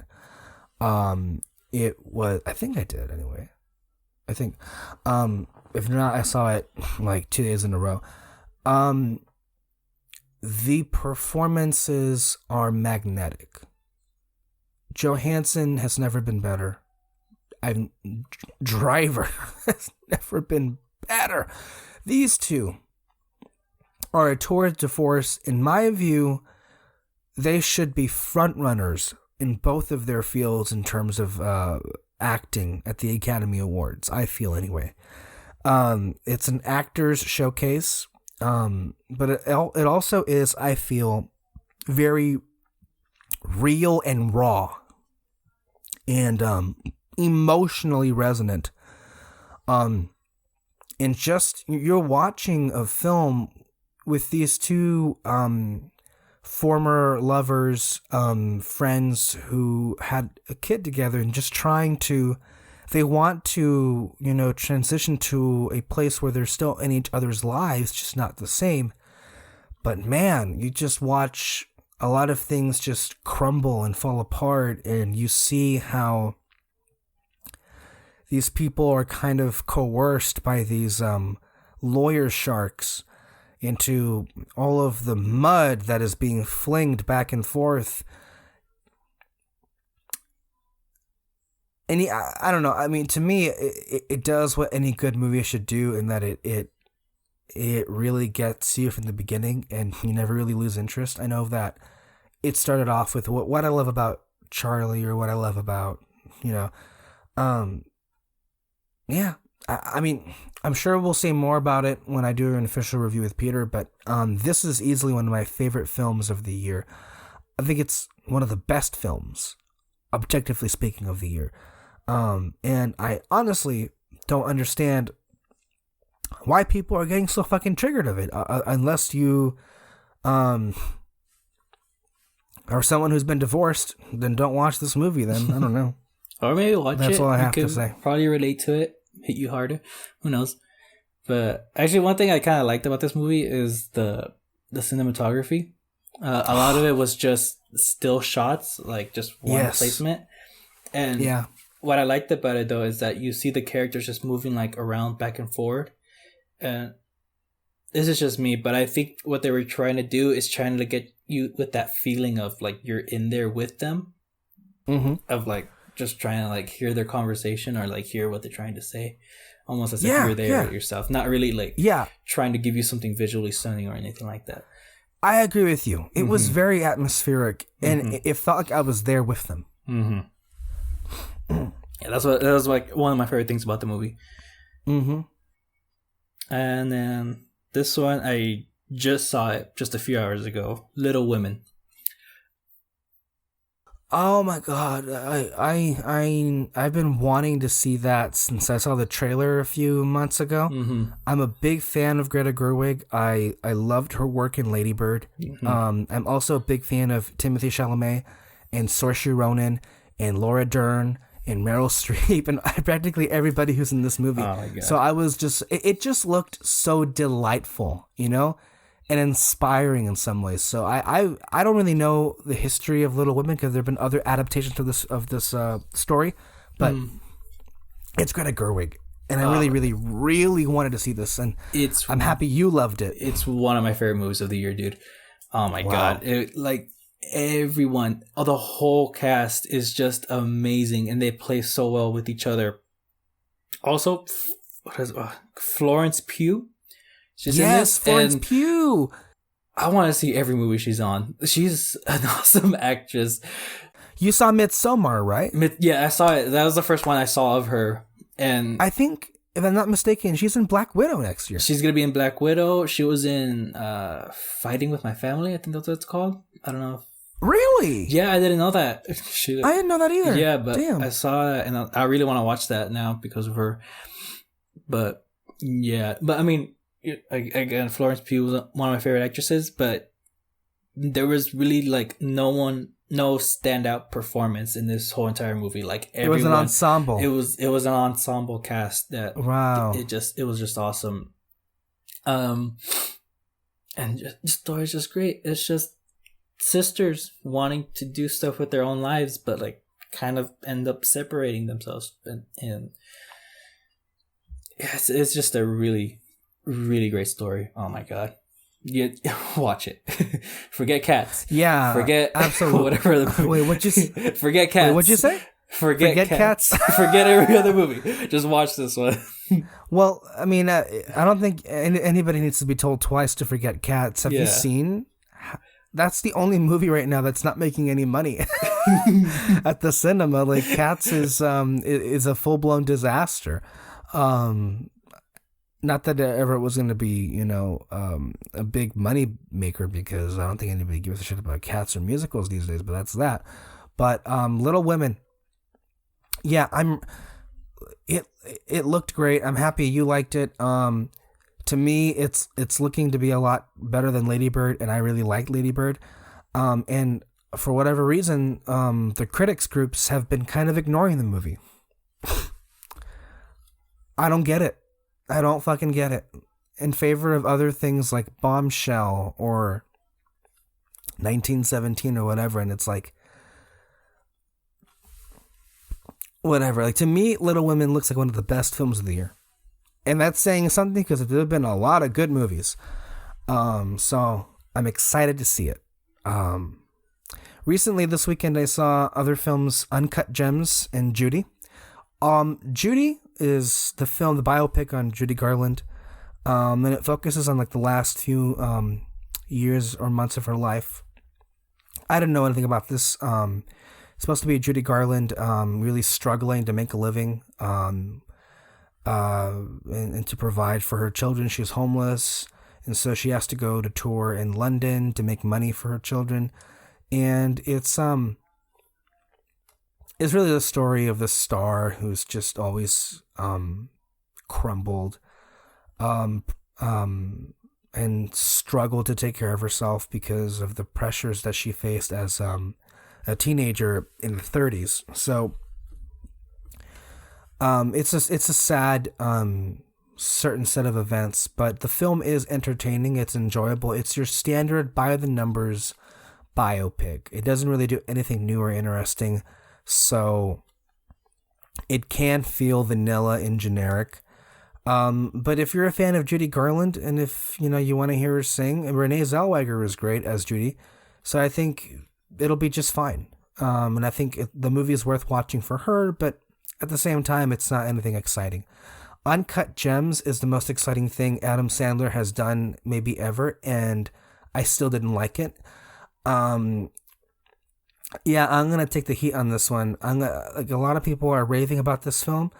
I'm sure you would like it, David, and so would Kyle and Peter. I couldn't get into the movie because, look, it's a good film. and I know why people are loving it, but I couldn't get over Adam Sandler's irritating voice. And I mean in this performance, it's required to be irritating and high paced and high pitched and everything, but it was grating. And the nature of this film has people talking over each other loudly every second of this movie, and it just goes and goes and goes. And I could feel myself wanting to split my skull with the TV while watching it. So I didn't really, understand the appeal. There was some good suspense work done in the third act, which is very good. Wonderful filmmaking all around in this movie. Definitely a commendable job. It's just not for me. And I'll just leave it at that. This is Adam Sandler's best work in years, and yet it didn't do it for me. So there's that. One film that I did see, which is also among one of my favorite films of this year, is The Two Popes. The Two Popes, Anthony Hopkins, who portrays Pope Benedict, which was the previous pope who stepped down to make way for Pope Francis, who is portrayed by Jonathan Pryce in this movie. The film is about... It's more fiction, really, than it is nonfiction, because it's based on... These are imagined conversations between these two popes based on their real-world philosophy. But it's about, Pope Benedict talking to Jorge Bergoglio, who is Pope Francis, that he's going to resign, and that Bergoglio, Pope Francis, is the future of the Catholic Church. And if you're someone who grew up Catholic or has a Catholic background, it is a fascinating watch to see these two basically leaders of Catholicism discuss and have vast differences on their role in the world. Because you have Pope Benedict, who is the embodiment of strict Catholicism, conservative Catholicism. You have Pope Francis, who is very much a radical and a progressive, with pushing the church forward to being accepting of gay, maybe not gay marriage, but being accepting of gay people and welcoming all people, and understanding about how vulture capitalism is destroying the planet and inequality is, increasing poverty. So he's very outspoken about that, Pope Francis. So it's a very fascinating film. Also a very engaging film. I saw it twice, just this over the weekend, and just madly fell in love with it. And the performances, world-renowned actors playing these giants, and they both, in my view, are deserving of Academy Award nominations for this film. Netflix is killing it this year when it comes to movies, and they're going to have a big showing at the Academy Awards. I also saw Cats, but there's a whole podcast on that, so go ahead and listen to that. Not a good movie, but it is what it is. So those are the films that I've seen recently. David, as we're, wrapping up this year, 2019, what have been some of your highlights for this year as far as films are concerned? Let me guess. Rise of Skywalker? No, I'm kidding. Again, it was fun, but very disappointed by it. I would say Knives Out. Definitely amazing. Oh my god. I wish I could go watch it again, but I gotta watch. You should, man. You need to go back. Did you only saw it one time? Yeah, just once. It's so much better the second time, because it all just... watching it the second time in a weird way is like watching it for the first time. It's so good. It's so... Yes. Knives Out. Go see Knives Out. Just crossed, I think, $100 million at the domestic box office. Nice. One of the most successful original movies of this year. Loved it. Nice. Booksmart. I know that one definitely gonna be on my top. Yes. It is just so funny, and I love those two actresses. They were the best thing ever. That was Olivia Wilde's first film. Yeah. Wow. Mm-hmm. It was really good. I really hope she does more. Yeah. Did she write it or direct it? I think she wrote and directed it, and not singularly wrote it. I think she had other screenwriters helping her. Mm-hmm. Yeah. So we'll get Booksmart 2 next year. Mm-hmm. Some of my top ones, I kind of want to rewatch them just to kind of see if they hold up. But yeah, exactly. Alita, I want to see that one again. Right. The Kid Who Would Be King. That's just, one of your favorites of the year. Yeah, it's just really a charming movie to watch, and I love the Merlin stories type of stuff, King Arthur and all that. Captive State, I know that's another one I want to rewatch. Shazam. I think those are just the only ones that I really want to rewatch. It's maddening for me because the second I think I have my top 10 and set in stone, I feel like I watch a new movie, the whole thing's blown wide open, and then I feel like I have to watch again all of the movies that I have in my top 10. Yeah. It's ridiculous. But I think in some ways that may help because rewatchability is important to me, especially if certain films hold up. Surprisingly enough, Irishman, for however fucking long that movie is, was rewatchable to me. Like, so easily rewatchable. I know, right? How fucking long. I don't watch the whole thing. I watch certain pieces of the movie. Okay. And I still find like enjoyment in watching those scenes. But the whole thing? No. No. Like, nobody got time for that. No, but definitely Irishman is one of my highlights of the year because I really got into Scorsese this year, and I think that's like a perfect Scorsese film. Parasite. Did you see Parasite yet? I haven't. I really want to. I heard good things. And no, I love the director. The director has done great things in the past. I loved his work. This movie is something special. It really is something special because it gives you... It's one of the most, I think, surprises. So the less said about this movie, the better, because it's really, I think, the experience is just watching it unfold. But I think it truly is one of the best films of the year, and it has a similar commentary on how Joker has a lot of things going on in that movie, but in Parasite, there are similarities in some of the commentary between the films. Yeah, I mean, other ones are pretty obvious, like Jojo Rabbit, Dr. Sleep, Avengers Endgame, some films that I've really enjoyed this year. I still never saw Dr. Sleep. Oh my god, I love it. As far as on the flip side of films that I haven't liked or enjoyed, unfortunately, Star Wars is one of them. And it's so fucking weird to say that. I saw Aladdin.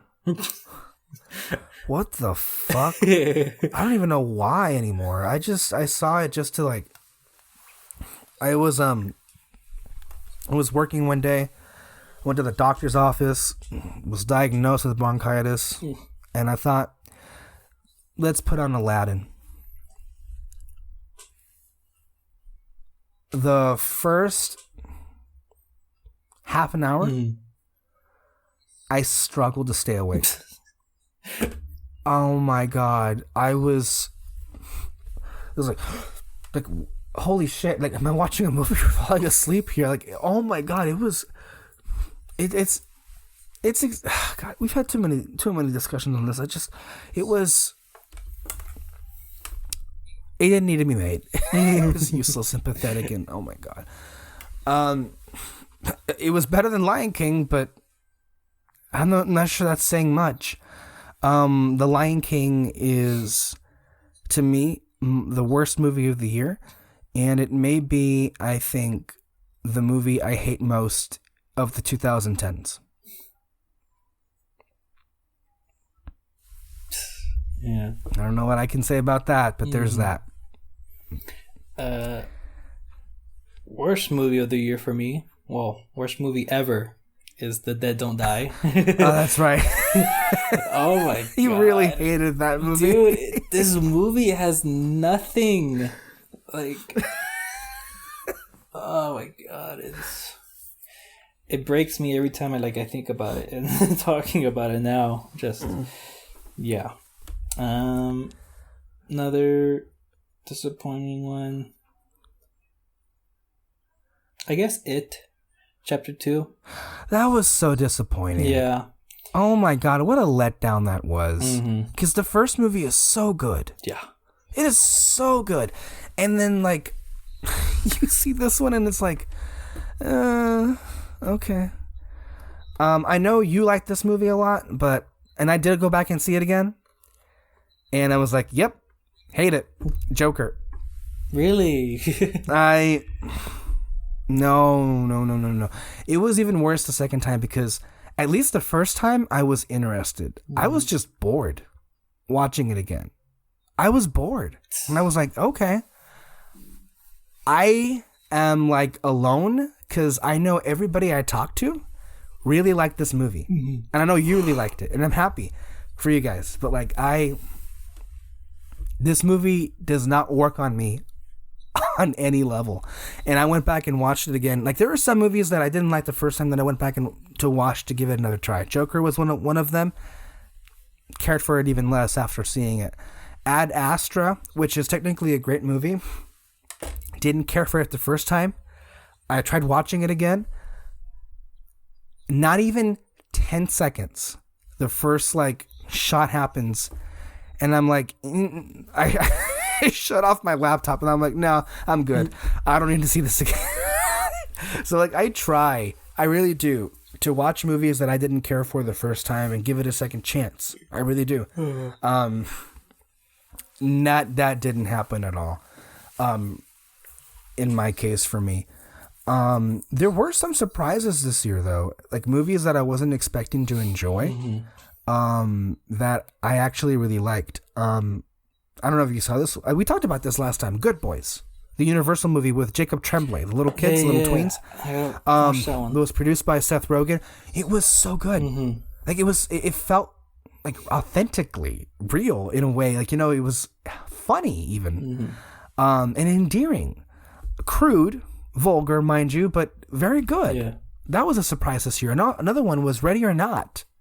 I don't know if you saw that one. I haven't. I thought from the trailer, I thought it would have been fun to watch, but I just I did have like a thought that maybe I would have been bored. No, man, I had a smile, man, the entire time. I mean, the ending is, depending on how you view it, great or good, but the film is so much fun.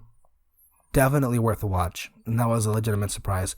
I didn't care for the trailer, but it was actually very good. I still like Us a lot. Jordan Peele. Yeah. The ending is again so, but hell of a watch. Crawl was a surprise this year. Yeah, I was gonna say that Crawl was definitely a surprise for me. Just super fun and a bit suspenseful. Yeah. We had, I know one of your disappointments this year was Godzilla. Yeah. I enjoyed it, but I mean, I don't really like Godzilla all that much either, so I don't really care. Again, I like the fights, the monster fights. Right. Awesome. Everything else, lame. John Wick 3 was really good. Yeah, I saw that one a second time. Yeah. I had to watch it a second time because I was falling asleep the first time. Not because it was bad, but because I only got 2 hours of sleep. I like the John Wick movies, but to me, it's like, I get exhausted really easily with them because it's just so fast and so much of it, you know. But they're good. They're good movies. This one I don't know how to feel about because these movies were not bad, but they weren't great. So like Captain Marvel, Scary Stories to Tell in the Dark, Lego Movie 2, Brightburn, Detective Pikachu, and Abominable. I don't know if you saw any of those. Yeah, I didn't watch Abominable, but the rest that you listed I did watch. They're just entertaining, really. Like, I mean, they won't be top 10s, maybe not top 20s, but like I think they're still worth a watch. I'm looking through here.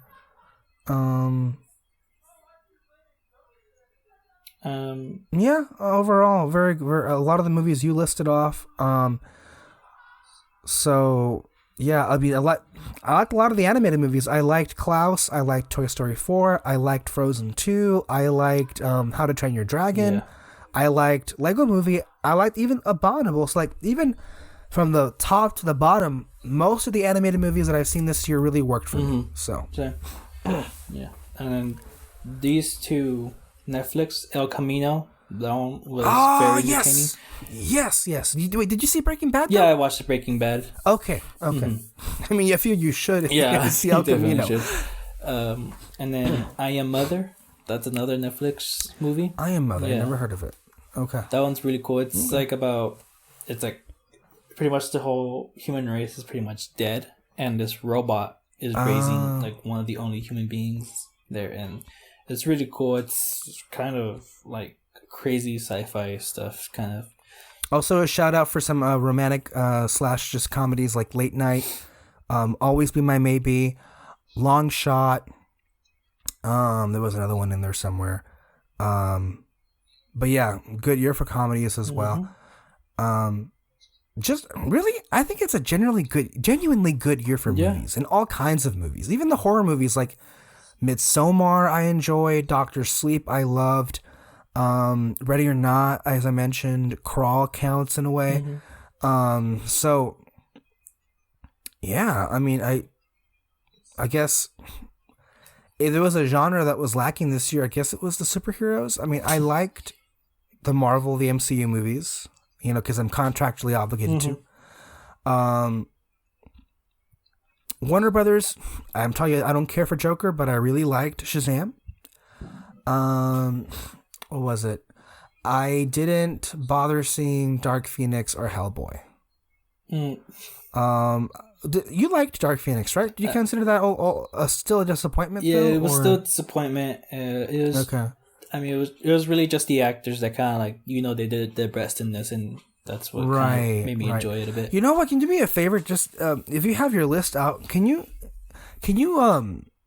run through every single film you've seen this year? Oh, okay. Just so we have a record of it, because I really want to know. Okay, so I have 51 movies to list. So okay, Little Women, Brittany Runs a Marathon, Richard Jewell, Dolomite Is My Name, Marriage Story, Star Wars, Jumanji, The Irishman, Knives Out, Frozen 2, Klaus, Jojo Rabbit, Zombieland, Double Tap, The Dead Don't Die, Godzilla, It Chapter 2, Men in Black, International, Terminator, Dark Phoenix, Angel Has Fallen, Dumbo.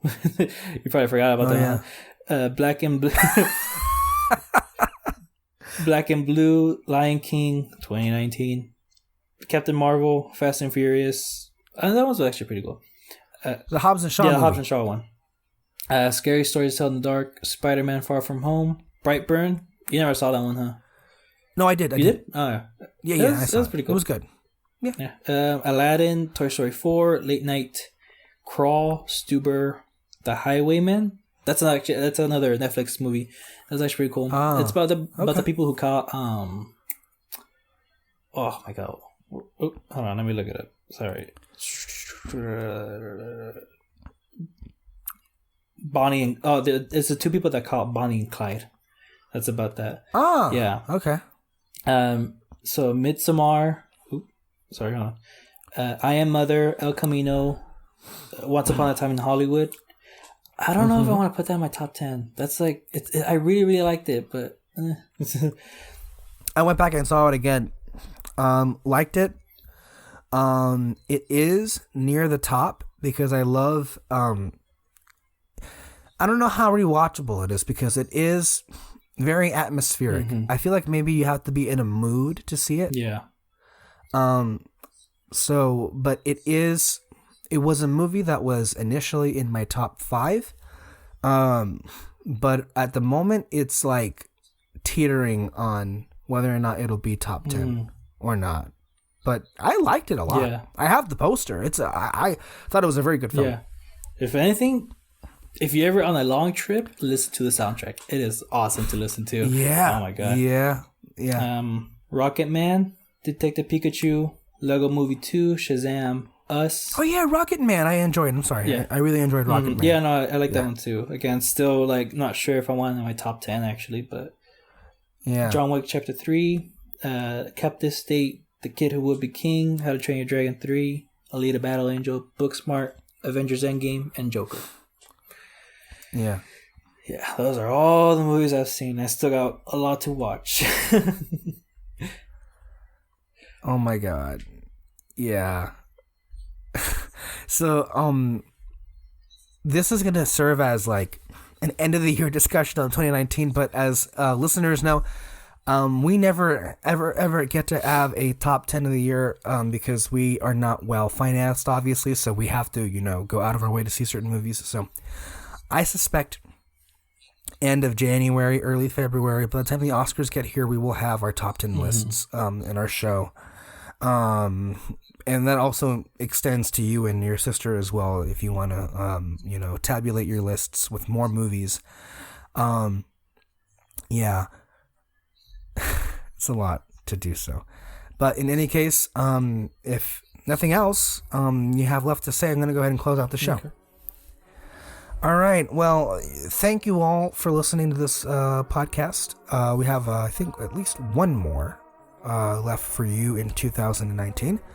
And we can't wait to get started on 2020. We have Bonded Beyond with Kyle Lira, and we have To the Table with Peter Martinez coming on our network here on Red Spotlight, and of course more shows here on Red Spotlight every single Sunday, sometimes on Thursdays, anywhere you listen to podcasts. Thank you all for a great year. Thank you, David, for being here all year long whenever I needed you to be on a show. Can't wait for the next one. Yeah. Until next time, stay under the spotlight and have a happy new year. Bye-bye. Bye.